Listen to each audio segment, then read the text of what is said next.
Durant des années, le docteur Pralinus travailla à concrétiser son grand projet, le pralinol, un carburant révolutionnaire fonctionnant grâce à la QQ-énergie libérée lors de la dissection de niaiserie. Plus la niaiserie se paie la tête de son public en remplaçant la qualité par des paillettes et des trucs mignons, et plus la QQ-énergie est puissante et le pralinol abondant. Le docteur mit donc au point un vaisseau fonctionnant à l'aide de cette QQ-énergie, le vaginarium. Mais hélas, sa sœur, la terrible Mérule, avec laquelle le docteur avait jusque-là travaillé main dans la main, décida de s'accaparer le mérite de cette invention et voulut dérober son vaisseau à sa sœur. Fort heureusement, le docteur réussit à s'échapper dans l'espace à bord du vaginarium et accompagné de ses fidèles assistantes. Mais la Mérule ne se laissa pas abattre et convainquit les forces de l'ordre de la culpabilité de sa sœur qu'elle poursuit dorénavant à travers l'univers. Pralinus parviendra-t-elle à lui échapper cette fois encore ?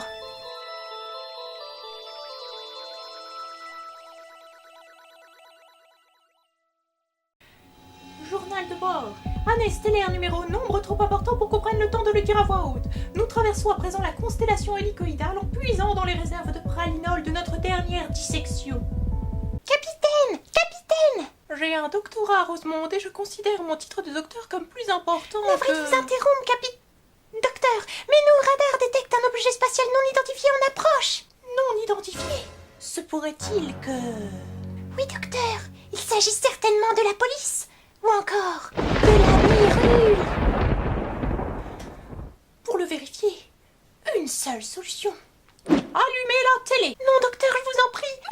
Si jamais on capte cette apologie du vide, cet étron télévisuel, le diable de la télé-réalité, vous risquez de replonger dans votre addiction. Une seule seconde suffirait pour tout faire basculer. Qu'importe, Rosemonde, nous devons en avoir le cœur net. Allume et dépêche-toi de zapper sur Space Cops, la chaîne des courses-poursuites galactiques. Fabien, 18 ans, passe tout son temps sur Internet pour draguer, ce qui inquiète sa mère. Riac, et elle déteste son nez tombant qui a une bosse. Termine en beauté et en musique avec notre magnifique Space Cops. Suite à un problème de caméra, nous ne sommes pas en état de vous montrer l'actuelle course-poursuite qui a lieu entre nos Space Cops et le Vaginarium. Mais nos Space Cops sont sur le coup. Non! Au moins, nous ne sommes pas tombés sur les diables de la télé-réalité. Et vous serez donc en état de procéder à une dissection pour nous renflouer en pralinol pour échapper à la police de l'espace. Vous avez raison, Rosemonde, et le public apprécie certainement que vous lui résumiez la situation. Quel public? Oubliez ce que je viens de dire. Qu'auriez-vous à me proposer comme niaiserie? Pourquoi pas la caverne de la Rose d'Or?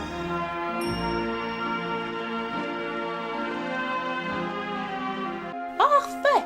QI0, Monique, lundi, êtes-vous prête? Prête, Alors, allons-y! mortelle. La caverne de la Rose d'Or, titre français injustifié puisqu'il ne fait allusion qu'à un petit élément du premier téléfilm. La caverne de la Rose d'Or, donc, est une série de 5 longs métrages divisés en 2 parties et diffusés à la télévision entre 1991 et 1996. Par contre, je vais vous décevoir, chères assistantes, mais ce n'est pas moi cette fois qui vais fournir le plus de QQ énergie et subséquemment de pralinol. En toute honnêteté, le scénario n'est pas si mal. Pas si mal. Et tous ces dialogues manichéens niaiseux. On m'a appelée la Reine Noire et je voudrais me comporter comme une horrible sorcière, mais aujourd'hui je ne sais plus ce qu'est le mal à cause de toi. Tu peux toujours faire le bien. Et tu crois qu'on peut dire ce genre d'absurdité à une sorcière? Bon, oui, d'accord, mais tu constateras qu'on ne trouve ce genre de dialogue manichéen niaiseux qu'à partir du second film. Oui, dans le premier, à la place, on a des phrases pseudo-philosophiques très vagues et incompréhensibles. Ouvrez les yeux et admirez la beauté de l'une des merveilles de la nature, le coucher du soleil, ce rare moment de sérénité, et oubliez les erreurs des hommes pour un temps. C'est pas pire que Karate Kid. Montrez. Comment poncer? Je peux pas, j'ai le bras en marmelade.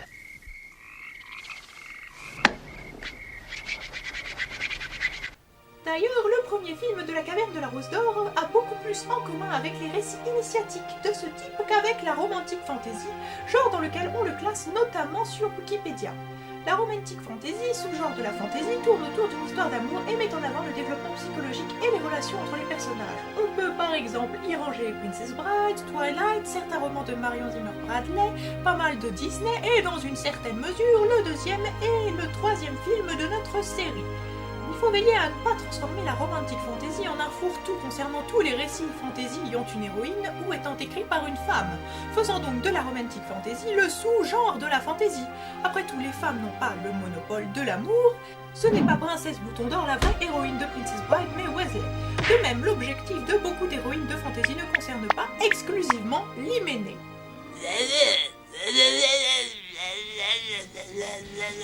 Non, même l'ensemble de notre production culturelle. Il faudrait éviter de classer l'ensemble de l'humanité en fonction de la présence ou non d'un chromosome X supplémentaire, voire de classer la robotité en fonction de la présence ou non d'une paire de seins ou de hanches en métal. Et arrêtez de faire du féminin un sous-genre. Xena, le spin-off d'Hercule, conçu comme un modèle féminin, tu dis Hercule, a eu bien plus de succès que lui.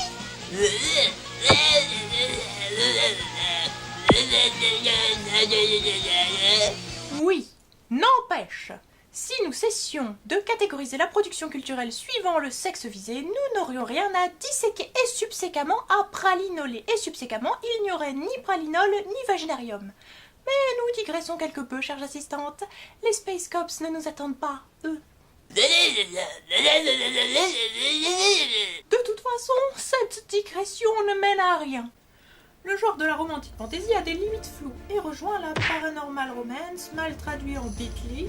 Il faudra aussi que quelqu'un m'explique un jour la différence entre l'epic fantasy et la sword and sorcery. Parce qu'ils sont ennuyeux tous ces érudits à classifier la fantasy comme on le fait avec les insectes. Bref, ce qu'il faut en retenir, c'est qu'un protagoniste féminin n'est pas synonyme de sentiment et de romance, que la caverne de la Rose d'Or ne se limite pas à ses histoires d'amour, et que même la prédominance d'une histoire d'amour dans une intrigue n'est pas synonyme de niaiserie ou de mauvaise qualité. Voilà. Donc, la caverne de la Rose d'Or. Le premier film est extrêmement intéressant dans son questionnement du genre. On vous a parlé de moi aussi? Certes, certes. Et que vous attendiez? Que vous étiez d'humeur volontaire, impulsive, contre les règles établies, et de caractère difficile. Mais ça, c'est faux. Spécialement avec ceux qui sont chargés de votre éducation, que vous aimiez les bêtes sauvages et que vous aviez appris à lire. C'est exact? C'est un comportement peu féminin, et vous êtes femme. Oui, et je le regrette. Pourquoi le regrettez-vous? Parce que je déteste le rôle qu'on fait jouer aux femmes d'aujourd'hui. Il est horrible. Elles sont toujours obligées de se taire. Elles doivent jouer les idiotes, coudre, cuisiner et servir le maître. C'est le seul destin des femmes, selon vous? En tout cas, c'est ce que je constate. On a grosso modo droit à un genre de Mulan occidental, sauf que la caverne de la Rose d'Or va peut-être plus loin que le Disney dans son inversion des stéréotypes liés au genre. Mulan n'est pas motivée par un désir personnel de partir au combat, elle n'a pas de goût pour ça, alors que Fantagaro, l'héroïne de la caverne de la Rose d'Or, est montrée dès son plus jeune âge comme ayant un goût naturel pour la violence et les armes, et un grand mépris pour le féminin. Tout ce que je demande, c'est un autre livre. J'ai fini celui-ci. Et si je dois faire un serment, c'est bien de ne jamais le relire. C'est une horrible et sirupeuse histoire d'amour. C'est pas du tout mon genre. Les récits de guerre, oui. De champs de bataille, de chevalerie, d'épée. J'ai horreur de ces amants languissants qui se promettent l'œil humide d'un amour éternel. Mépris qu'il incite à une certaine violence et qu'elle regrettera plus tard d'ailleurs. Sache une chose pourtant. Ton arrogance a empêché tout le monde de t'aimer. Partez. Je n'ai nul besoin d'être aimée. Car ces films ne méprisent pas ce qui est féminin, mais montrent qu'on peut être qui on veut, qu'importe son sexe. Ce qui est un message très positif. Nous, on n'a jamais eu aucun désir de prouver quoi que ce soit. Mais toi, c'est différent. Et tu as le droit de voir enfin tes vœux exaucés. Au-delà de l'enjeu commun aux deux films, qui est de faire accepter à la société une femme au comportement masculin, le trajet de Mulan tend vers une masculinisation. Elle apprend à se servir d'armes et prend confiance en elle, alors que l'enjeu du premier film de la caverne de la Rose d'Or est justement de rendre Fantagaro plus féminine, dans un sens où elle apprend à faire attention aux autres. Même cette scène complètement what the fuck sert donc le propos du film, puisque Fantagaro y prend peu à peu conscience de son environnement et des conséquences de ses actes.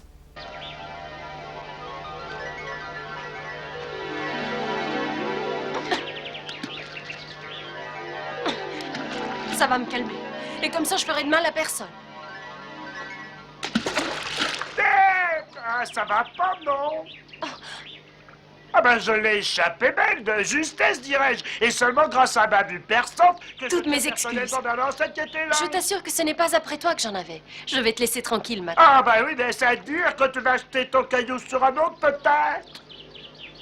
C'est fini, je suis calmée à présent. Non, ben c'est rassurant. Qu'est-ce que je vais faire de ça? Pense à n'importe où. Que je t'y vois. N'importe où. Il n'en est pas question. Je te conseille de me remettre exactement à l'endroit où tu m'as trouvé. C'est bien compris? Oui, bien sûr. Ah. C'est vraiment une scène cohérente, ça, docteur. Vu le peu de cucu énergie qu'elle produit, oui, l'auteur ne sait pas payer notre tête. Mais reprenons. Ce qui est également appréciable, c'est que là où dans Mulan, Shang ne se féminise jamais, non, ce seront les sidekicks rigolards qui se travestiront. Lui, il est trop viril pour ça. Le mec de Fantagaro, le prince Romualdo, est lui un homme qui admet son côté féminin. Il est en ce sens bien plus équilibré que Fantagaro au départ. Bon d'accord, on a cette scène complètement incohérente où il brutalise une danseuse du ventre sur laquelle s'était attardée notre caméra lubrique, mais sa première réforme est quand même de supprimer l'énorme armure traditionnelle du roi parce qu'elle tuait trop de chevaux. Et il veut arrêter la guerre pour éviter à son peuple de souffrir.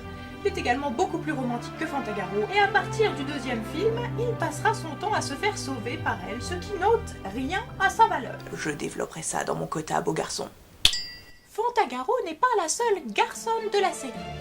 On a d'autres personnages féminins forts, dont la gamine Smeralda du troisième film qui est très attachante malgré la VF insupportable. J'obéis à qui je veux, moi. Laisse-moi tranquille. Laisse-moi tranquille. Et je me demande si une intrigue n'était pas prévue autour du prince Parcel qu'on voit dans le troisième film et qui est joué par une petite fille. C'est un garçon et on met dans sa bouche des phrases assez stéréotypées, mais il est joué par une fille. Évidemment, je ne pouvais pas attendre grand-chose de la part d'une fille. Je suis sûre qu'un truc était prévu au départ. Au pire, ça contribue au brouillage des genres. Après tout, tout le monde prend Fantagaro pour un garçon dès qu'elle exhibe sa coupe à la Mireille Mathieu. Cette coupe est tellement virile. Sa coupe lui va très bien. Ça fait très Jeanne d'Arc. Sinon, les sœurs de Fantagaro sont également assez intéressantes puisqu'elles sont des femmes féminines. Caroline aime la beauté et rêve du prince charmant, et Catherine est sage, calme et apprécie les travaux de couture. Ça ne fait pas d'elles des personnages antipathiques, et elles ont même une fin heureuse. Elles se marient.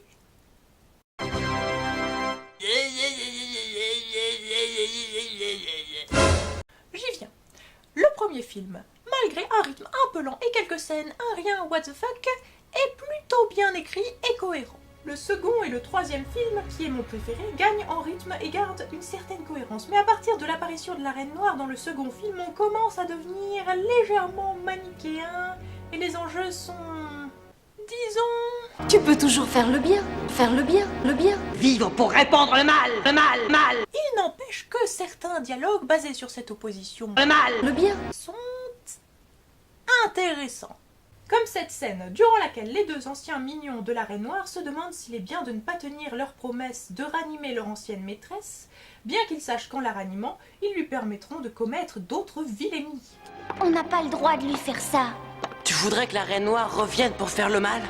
Elle avait notre parole. On ne fait pas une bonne action. Oui, mais c'est pour une bonne cause. Les mortels interprètent les choses comme ils le veulent. Donc, les enjeux des films à partir du deuxième consistent en le mal contre le bien. Et surtout, l'amour. Rien ne me met davantage en rage que l'amour. Et plus ça va, plus ça devient... niais. Dans le premier film, pas de méchant à part notre Jean-Pierre Cassel, dont le pouvoir de nuisance est assez limité et l'absence de grands vilains empêche donc le manichéisme. Dans le 2, on a la Reine Noire, Brigitte Nielsen, qui cabotine comme c'est pas permis. Oh, ce que je me sens sournoise aujourd'hui. Hystérique, abominable, agressive, enfin bref, complètement insupportable.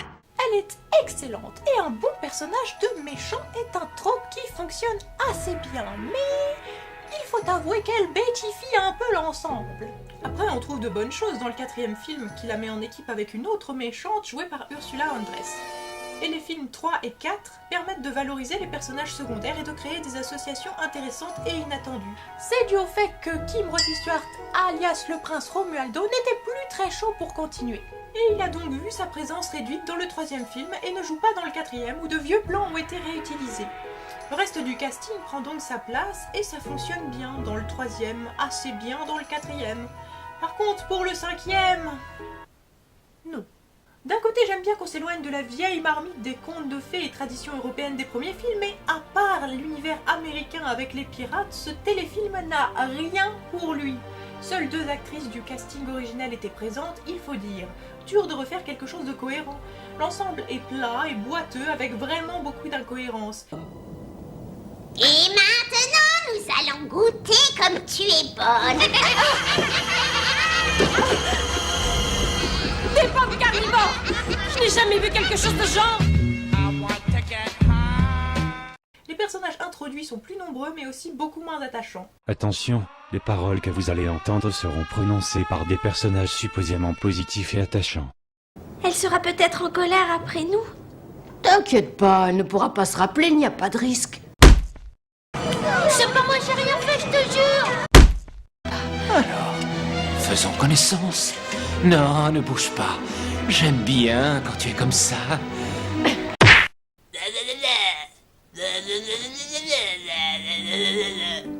Oui, sûrement. Dites-nous en plus d'ailleurs, Monique.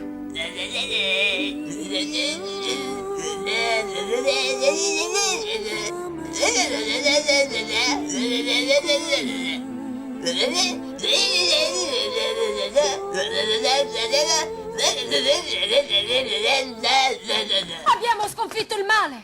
On a enfin retrouvé notre royaume! Romeo et Dodo!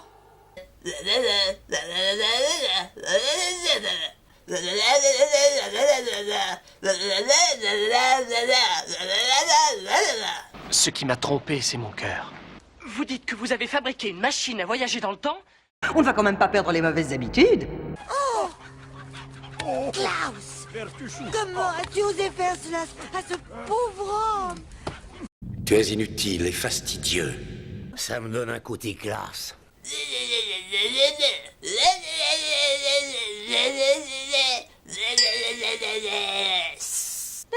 Détail.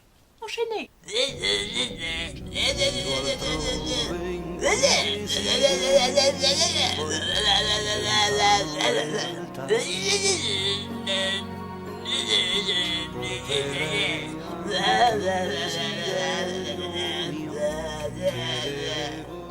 Que se passe-t-il?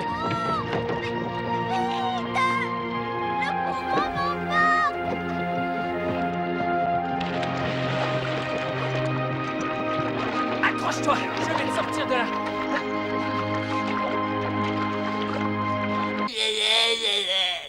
À moi maintenant, passons à la partie technique. Enfin, sauf si vous voulez ajouter un mot, capitaine. J'ai un doctorat, Rosemonde. Désolé, docteur. Bref, comme vous l'avez sans doute déjà constaté, la caverne de la Rose d'Or a vieilli. Et plutôt mal vieilli. Les années 90 ont été le vrai début des effets spéciaux numériques et à peine 2 ans après la sortie du premier Fantagaro, Jurassic Park révolutionnait le monde des effets spéciaux et l'année de la sortie du dernier téléfilm de la série, on avait le dragon Sean Connery de Cœur de Dragon. Mais ces 2 films étaient destinés au cinéma et la caverne de la Rose d'Or à la télé, ce qui implique un grand écart de moyens et ramène forcément la caverne de la Rose d'Or 5 à 10 ans en arrière. Bref, c'est du niveau de Willow. Abracadabra! Et Princess Bride.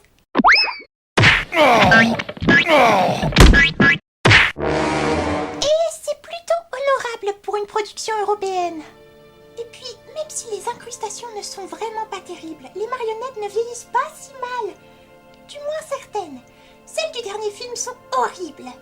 Mais d'autres vieillissent même moins vite que certains effets numériques. Je ne parle évidemment pas de Jurassic Park qui vieillit très bien, mais prenons un autre téléfilm de fantasy sorti 10 ans après le premier Fantagaro et qui usait d'effets spéciaux numériques, Le 10e Royaume, sorti en 2000. Aujourd'hui, il semble aussi dépassé que les aventures de Fantagaro. C'est peut-être subjectif, mais même si les marionnettes font évidemment plus fausses que les effets numériques, elles donnent un côté tangible, palpable, qui lui ne disparaît pas avec le temps. Alors que beaucoup de films de la fin des années 90 et du début des années 2000 n'arrivent pas à donner cette sensation de tangibilité. On sent le fond vert, Quand je revois les squelettes de Ray Harryhausen dans Jason et les Argonautes, j'y crois beaucoup plus qu'à la ville du 5e élément. Qu'importe, Monique. C'était très émouvant.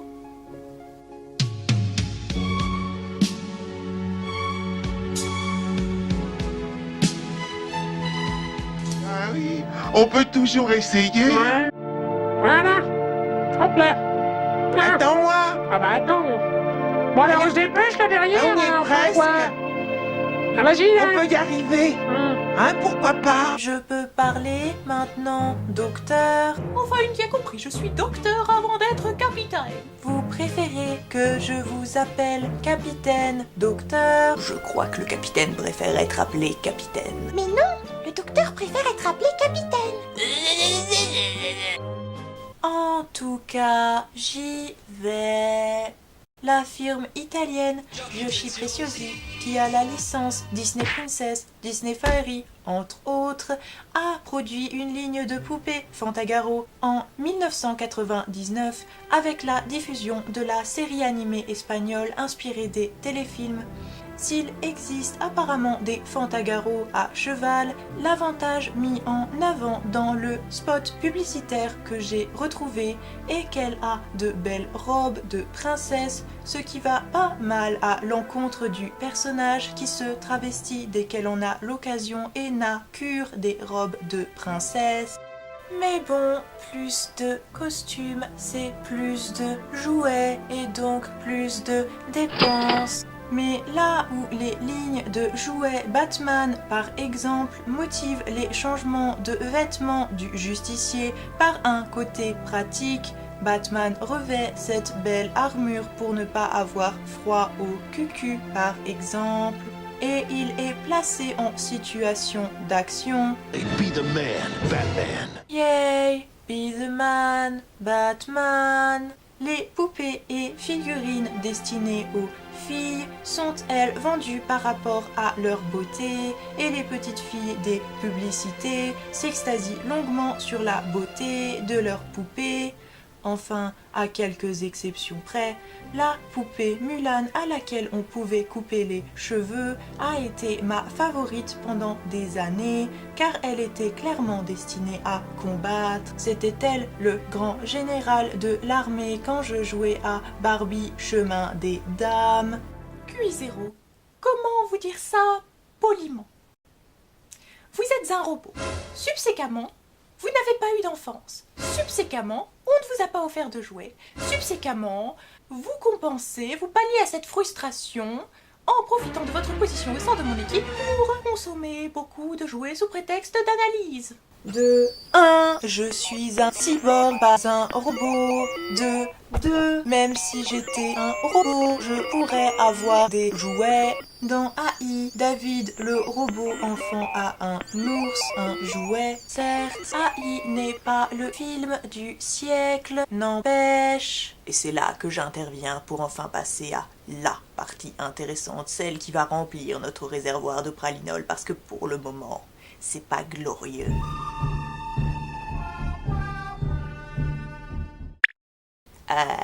Donc, le trait scientifique quota QQ subdivisé très scientifiquement en 3 subquotas. Le quota fanfreluche, le quota mignon, le quota beau garçon.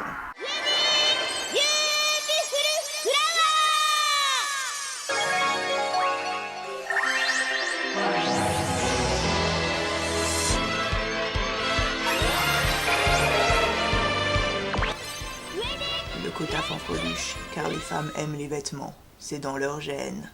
Côté fanfreluche, comment dire? Fantagaro passe les 3/4 des films en costume de garçon avec la coupe de Mireille Mathieu. De Jeanne d'Arc. Mais elle porte occasionnellement des robes de princesse. Et dans ce cas-là, on a la totale choucroutée pour rattraper le coup. Mais si les gars, cette fille est attirante. Regardez, on a aussi un genre de fanservice.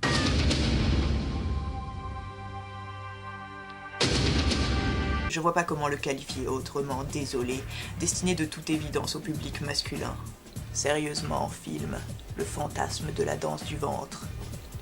On a aussi quelques personnages secondaires de princesses, mais rien de très excitant. Les sœurs de Fantagaro restent dans les mêmes tons, assez ternes. C'est un peu plus délirant si on va du côté des sorcières, fées et reines, mais c'est tellement spectaculaire et mémorable comme costume, tellement iconique, qu'elle ne change jamais de tenue. Du coup, passons au quota mignon. Look at that fluffy unicorn! He's so fluffy I'm gonna die! It's so fluffy! Le quota mignon, car l'instinct maternel, les filles l'ont déjà à 5 ans. Bon, Fantagaro a plein de petites bestioles qui l'aident sur son chemin. Poissons, crapauds, cheval, vers de terre, taupe, enfants. Mais rien de si mignon que ça. Ça fait même souvent plutôt peur. Et ça prétendait pouvoir remplir notre réservoir. On va rattraper tout ça avec le quota beau garçon, car quand Fantagaro passe, les beaux gosses trépassent. Mais non. Allons-y. Le quota beau garçon, car nous sommes tous hétérosexuels. Les 2 premiers films dégoulinent du charisme et du sex-appeal de Kim Rossi Stuart, alias Romualdo, le très attirant prince de Fantagaro. Regardez-moi ce torse élancé, ce regard clair et pur, ces boucles soyeuses. Ça, c'est du beau garçon. Il est gentil, doux, mais énergique et plein d'humour. Bref, on peut l'élire mec parfait de l'année. Et tout le monde veut l'embrasser. Même les animaux. Romualdo, je suis là, mon amour. Embrasse-moi. Je suis devant toi, Romualdo. Embrasse-moi. Embrasse-moi. Embrasse-moi. Embrasse. Embrasse-moi et je te jure que tu ne le regretteras pas. Embrasse-moi, mon amour. Mais à partir du 3e film où il passe le plus clair de son temps à pioncer, les téléfilms remplissent leur quota beau garçon avec un second beau gosse. Tarabas. Tarabas le cruel, Tarabas le ténébreux mais au fond, Tarabas, l'innocent qu'on a élevé loin de la bonté et de l'amour, et Tarabas le torturé, poursuivi par une terrible malédiction. Et puis Tarabas, le malheureux en amour, qui ne peut pas finir avec Fantagaro, trop éprise de son Romualdo, et finit par baisser sérieusement ses critères en se contentant de sa fangirl officielle, la princesse Angélique. Oui, ce personnage est une fangirl. Elle passe peu ou prou le 4e film à lui courir après. Mais on la comprend. Puis passons au beau mec de remplacement du 5e film où n'apparaissent ni Tarabas, ni Romualdo. Ariès, la question qui fâche. Avant de t'énerver, tu as oublié d'évoquer les beaux gosses Ivaldo et Cataldo qui épousent les sœurs de Fantagaro. On ne les voit pas en slip, mais il y a du potentiel. Rufus. Monique, il a des pattes et des yeux de bouc. C'est pas sexy.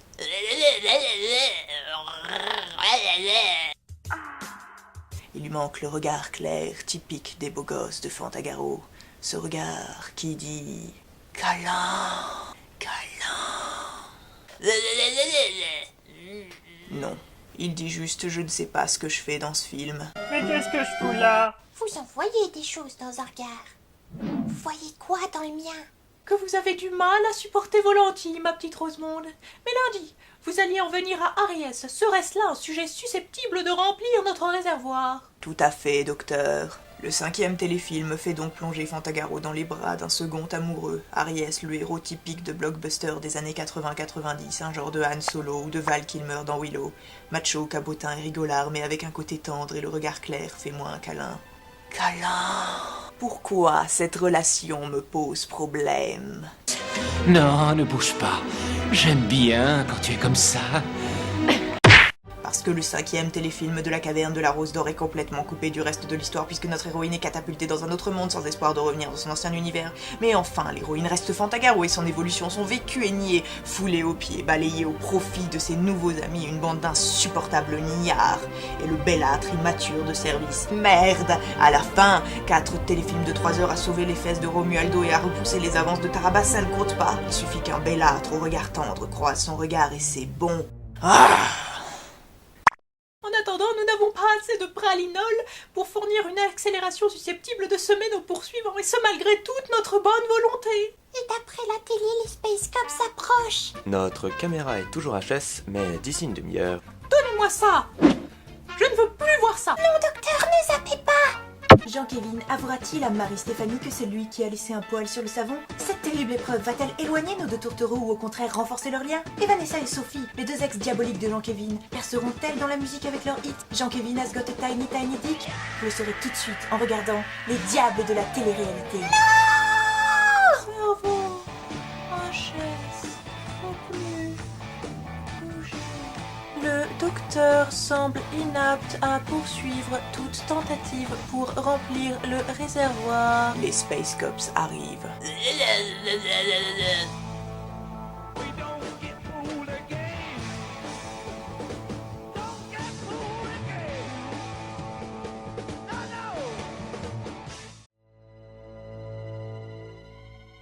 Vous les aurez attrapés d'ici une demi-heure? Ne bougez pas, j'arrive. Enfin, si bougez, il faut quand même que vous les attrapiez. Je vous rejoins. Pralinus, ma vieille ennemie. Nous allons bientôt nous retrouver.